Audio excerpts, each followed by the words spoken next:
This week on LTC News, time to get out and enjoy the winter. You don't have to go to Vermont or New Hampshire. You can go minutes from your home. A local rally for women. It converted into more women running for office than we've ever seen before in our country. Lowell weathering the shutdown. This is a federal agency. These buildings can't be open for visitation. Stay with us.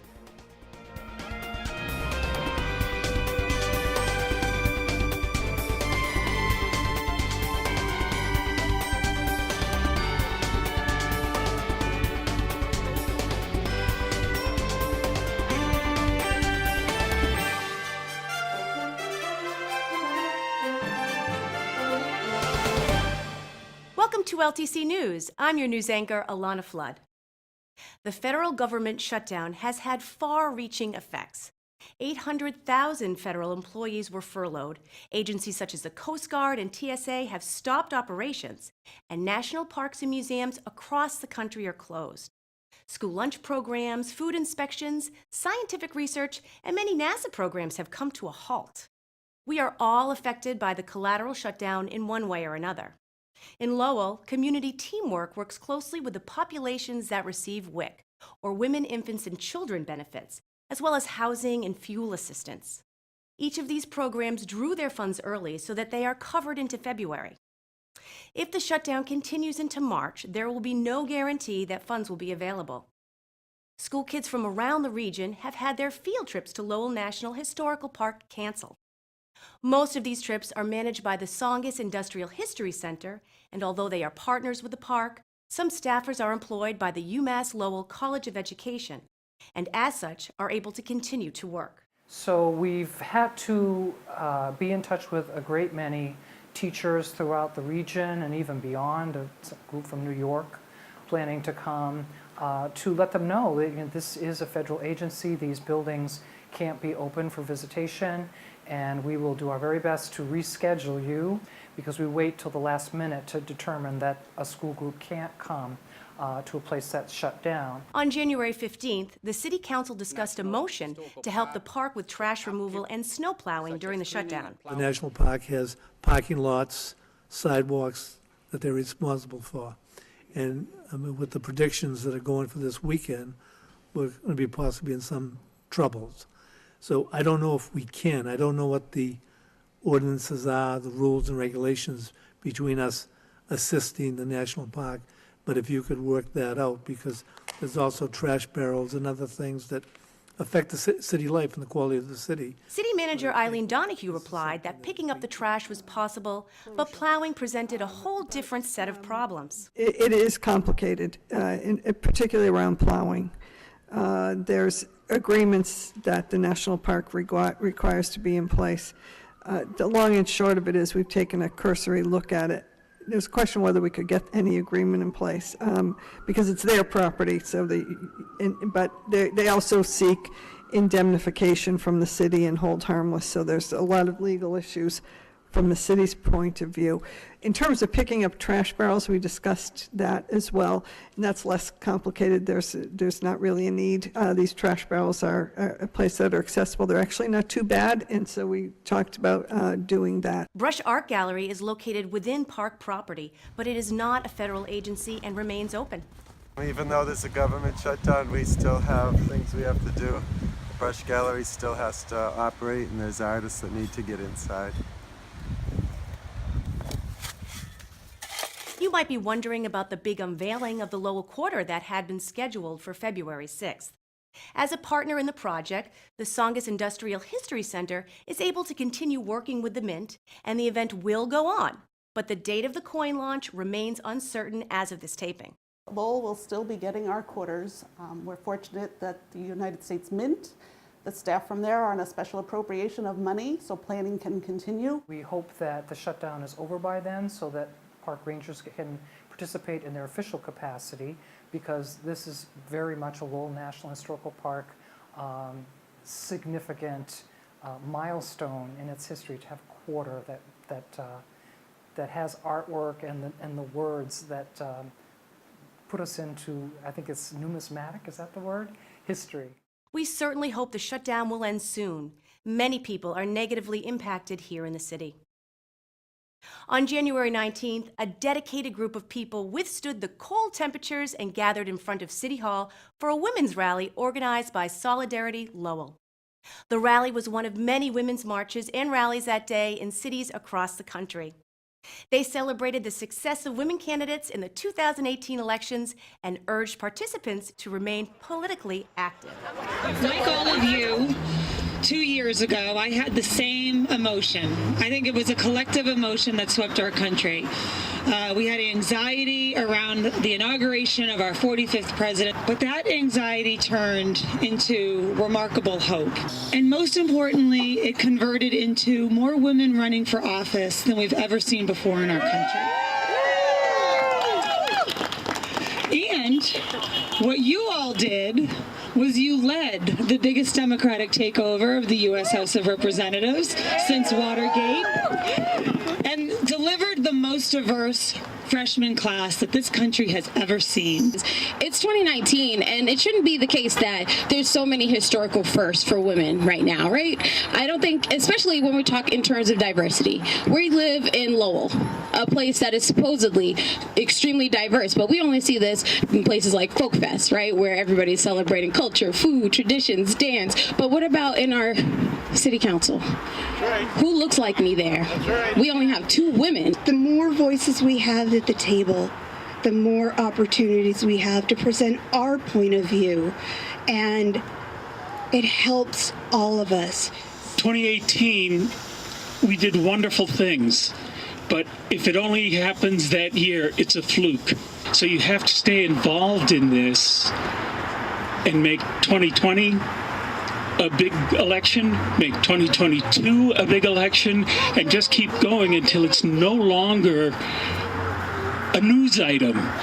If a bunch of women, if a bunch of diverse people get put into Congress, so we look more like our country up where the laws are being made.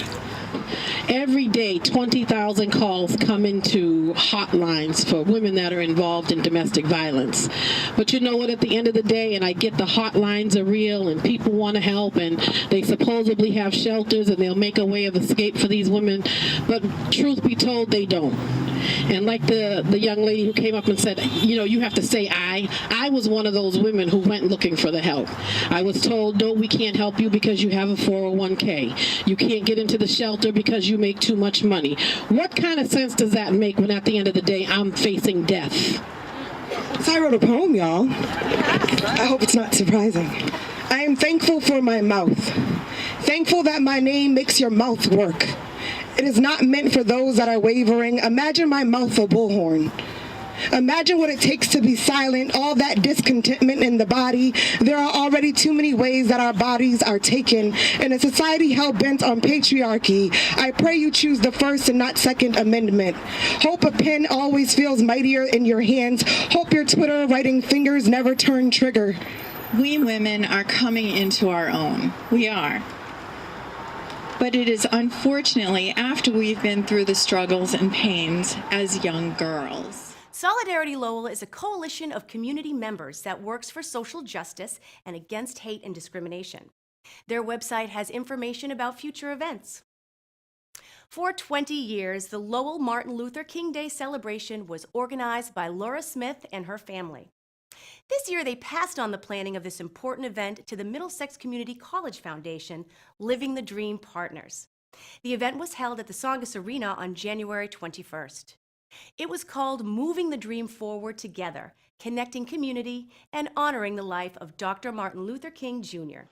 This event is a true community event, and we have seen that there is a coalition of groups and partners from across the city that have come together to stage this event today and continue this wonderful tradition. It's been a long time coming, but I know a change gonna come. Oh, yes it will. It's been I hope you all enjoy this event, this wonderful event, and take a moment to think about the tremendous and wonderful impact Dr. King had on this nation. And you can take a message of his into your daily action. As Dr. King said, The time is always right to do what is right.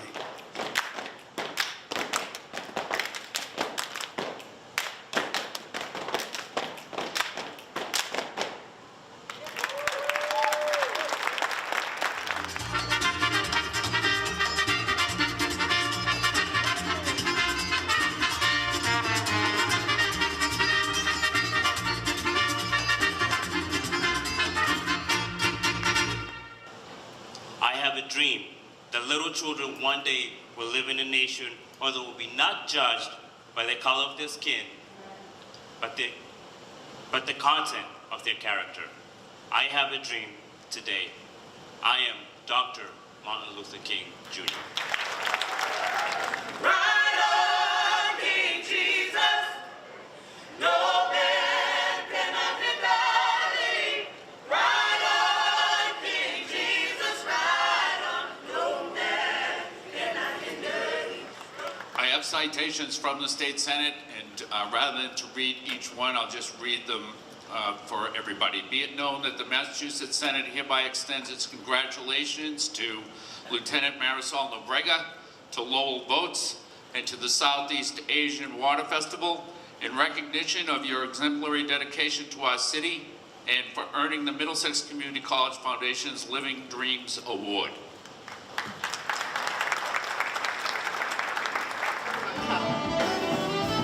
We shall live, oh yes, we shall live. We shall live in peace, yes we will. Winter has finally hit the Merrimack Valley, just in time for the lead up to school vacation week. There are a lot of outdoor activities to do in the snow, and we took a road trip to Neshoba Valley Ski Area in Westford to talk about winter family fun.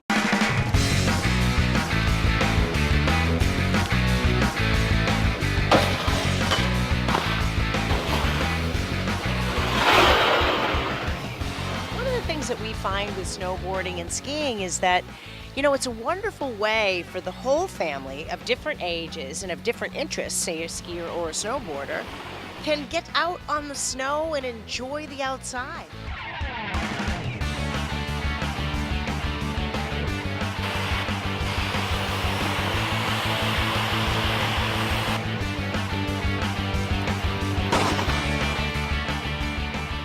Find that lessons are a wonderful way to progress. We start them at 3, and we require that an adult is present because, you know, it can be a little intimidating, and it's nice to have mom or dad there along with the learning curve. And we have people up to, you know, my mom is still skiing at 85. We find that sometimes parents that may not have been skiing or snowboarding in a long time, they pick it back up again because their young ones are interested in it. So it does become a wonderful way for the family to get outside and enjoy the winter months. We're over at the tubing park with a lot of new lanes. Tell us about what's going on over here. Well, every year we build the tubing park. We have up to 18 lanes of snow tubing here at Neshoba Valley. Well, the most fabulous thing about snow tubing is it requires no skill to go down the hill, and you still get that thrill of the wind in your face and moving across the snow. You know, you don't have to have any special equipment. You just have to basically ride up on the conveyor with your tube, set the tube down, sit down, and there you go.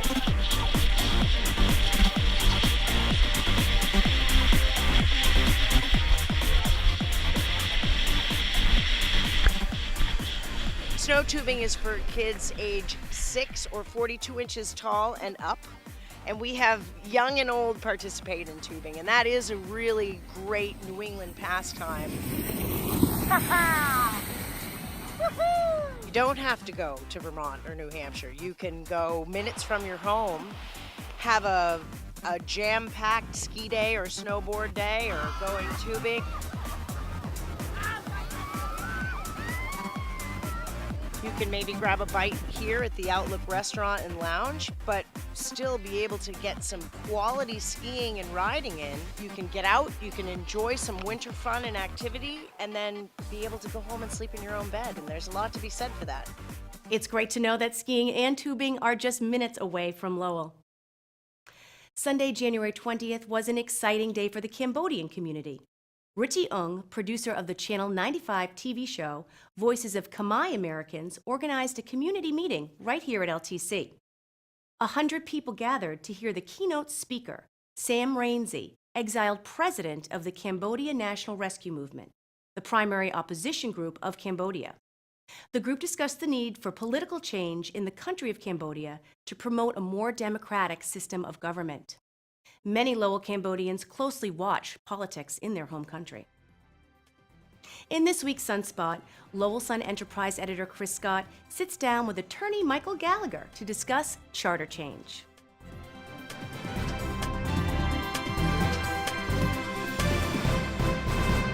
Good evening, everyone. Welcome to the latest edition of Sunspot. I'm the enterprise editor at The Sun. My name is Chris Scott. With me today is Michael Gallagher, an old friend from many years ago. Hello, Chris. How are you? Good. Now, is it true that this is the first time you've been on the show? I'm really chagrined at you. I've heard the 84 episodes, and the first time I've been invited. And many of them produced by your great sister, My Caroline? sister. And I'm still at the bottom of the heap. Is this the last episode you're going to do, or the penultimate? And I happen to live and work about a block away. Well, it was an oversight on my part. I appreciate that. Yeah. No, it's good to have you here. Thank you very much. We It's talk my quite pleasure. a bit. We Yes. talk on the record. We talk off the record. There's a lot of issues in the city right now.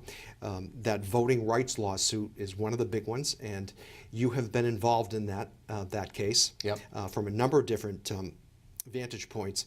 But you are not, however, in any way representing the 13 or 14 plaintiffs. No, absolutely not. They have very qualified counsel. They have folks from the lawyers. Someone with a Boston address as opposed to a middle Yeah, school? there's some folks from Ropes and Gray, Yep. which is a great law firm, Yep. and some lawyers from a nonprofit which does civil rights work, and they're really doing yeoman's work. So I've watched from afar a little bit, but paid a fair amount of attention to their handling of the lawsuit. Right. And they've really done a great job. So we've cleared that up. So you're not working for them, No. but you are very interested Yes. in the subject. So much so that you penned about a 2,000 word. I think it was a little bit overwritten. There was an op-ed piece in the Thank you Sun. for your kind words. About 2 or 3 weeks ago, Right. Where you laid it out quite eloquently. Thank you. On why you think there ought to be a change in Yes. the way Lowell elects its city councilors and school committee. Right. So why don't you just sum up that letter a little bit, that we can talk about Yeah. it?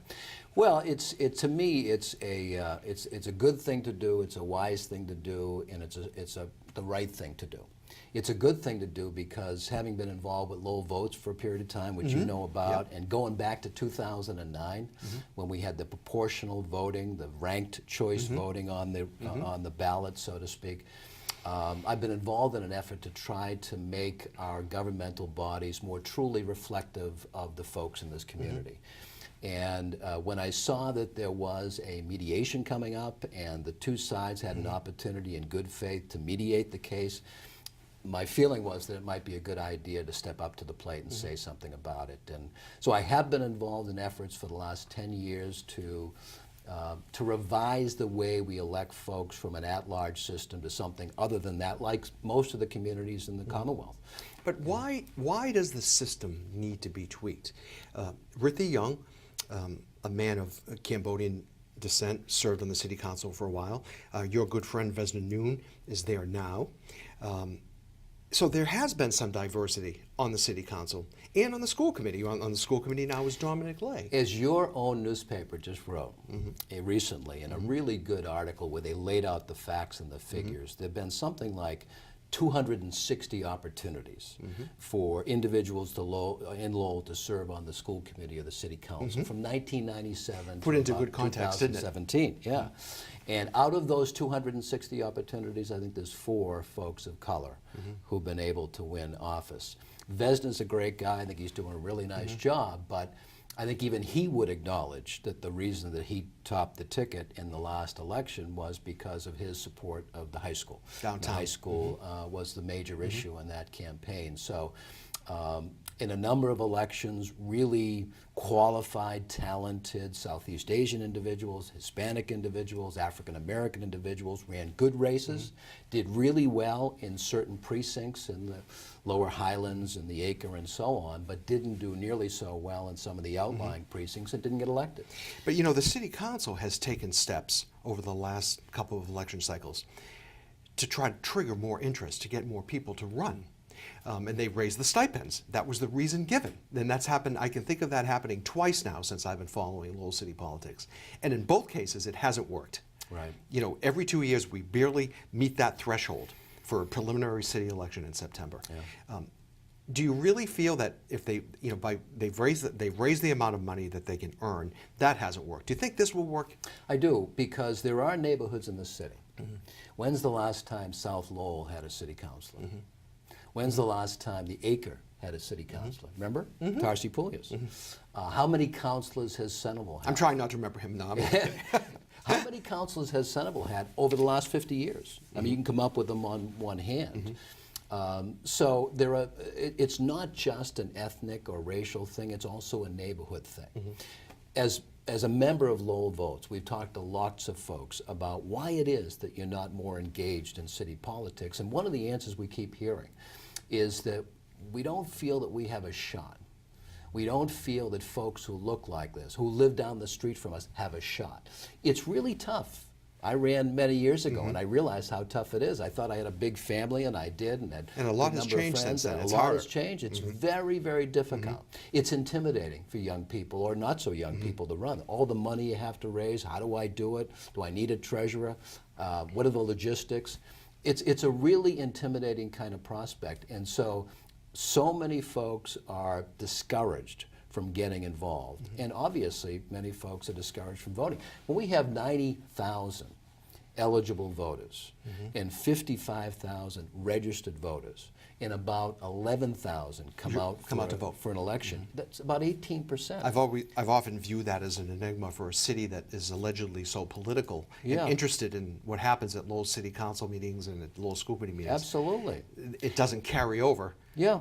Every other November. And if all of a sudden there are 6 districts or 9 districts or 11 districts, however many districts there are, or wards, and folks are running just in your neighborhood, and they're knocking on your door, and you're getting energized, that I really believe that it will galvanize people, that we'll see more people voting, that we'll see more people getting involved in campaigns, and that we'll see more candidates. I remember the days when we'd have 30, 40, even 50 candidates. Remember that? Yes. In the 70s into the 80s, you'd see, you know, literally scores of folks running for office and getting excited about running for office, and it was a different time. And now, how? But that's under the current system too, though. Do you see my point? That's under the current system, so it worked then. Right. Why isn't it working now? I think it's because of the reason, or the thinking behind the lawsuit, and that is that so often folks get elected from a couple of precincts. Okay, stop right there. Stop right there. Yeah. This is my pet peeve. So everyone's down on Belvedere because Belvedere votes. People, you know, people from Belvedere go out to vote. People from the Highlands go out to vote. During the high school debate, when we talked ad nauseum about the high school debate and the referendum that you helped lead, my newspaper was critical of Belvedere and was critical of the Highlands for being so active and, you know, controlling that election. I think that criticism is misplaced. We should have been asking, well, why aren't the other neighborhoods getting out to vote? Belvedere is doing what they're supposed to do every 2 years. I'm not being critical of Belvedere at all. Yeah. No, I know you're not. No, let me. Yeah. I'll rephrase that. Not you particularly, or in this effort, but generally. What I'm saying is the basis of the lawsuit is that a voting block of 51% can elect 100% of the councilors. And that serves to dilute the ability of other groups in other neighborhoods to have a fair shot at getting their folks elected. And that's the argument that's been made legally throughout the country, where so many of these at-large voting systems have been overturned by lawsuits like this. So we were talking off the air. The lawsuit has been filed. It's in front of a federal judge. Correct. There was a mediation session again yesterday. Right. Where do you think this is all headed? And you know, you're a lawyer. What do you think is going to happen? How's it all going to shape up? I don't have any inside scoops, but practicing in the federal court and being a litigator, I have some sense as to how it's going to go. We're now moving in the life of the case toward the end of paper discovery. In other words, both sides have been exchanging documents. Depositions. Many documents, by the way. Thousands of documents. Depositions are supposed to start next month. Fact discovery ends, according to the docket, in the middle of March. And then expert discovery is supposed to begin. All of this causes the costs and the expenses to ratchet up. And so the second, I talked about it would be a good idea for the city. It's a wise idea too, because the likelihood is... An idea to what? To settle? To settle and to move ahead and to change the system. Because the strong likelihood is, regardless of how well the case is handled by the city solicitor's office, and I'm sure it's being handled very well, is that they're going to lose. Because the law is not supportive of their position. And if they do try this case and they don't prevail, they're entitled, the plaintiffs are, to attorney's fees. By that time, those attorney's fees are going to be astronomical. I think we both sense and we both heard that there will be an out-of-court settlement before it even reaches those. I hope that's the case, which leads me to my third point. It's a good idea. It's a wise idea. It's the right thing to do. It's the right thing to do because as a city, we talk about the importance of richness and diversity and all those kinds of things, and that's what this lawsuit's all about. So the other night at the city council meeting, there was a city councilor, his name is Dave Conway, who filed a motion to try to put this before the voters for another referendum to see, do the voters feel that the system needs to change? What did you think of that effort? Well, I disagree with my good friend David Conway. I think this is an instance where the whole idea behind the lawsuit is that 51% of the population, of the voting population, elects 100%, so why are you going to give it back to the population? What are they going to do under the circumstances? But equally as importantly, the plaintiffs in the lawsuit aren't going to go along with that. Right. Under the current docket, they're going to try this case in the summer or fall. So the case will be tried, there'll be a verdict, there'll be an order before the time of the election in all probability. So purely from a logistical standpoint, it's important, really, I think, to get moving on this and to mediate it. And I'm really pleased that the city's doing So that. we have 1 minute left. I want to ask you one more question. It's obviously too late. There's a city election this November. Nothing will change for that.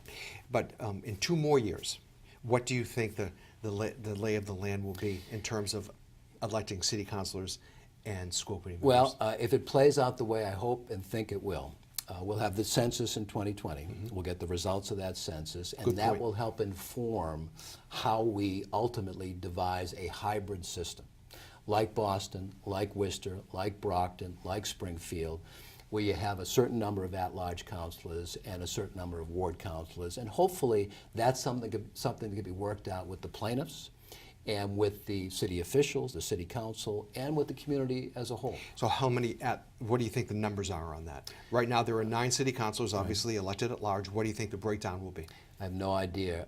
What would you prefer it to be? I would like to see 3, 4, 5 at large.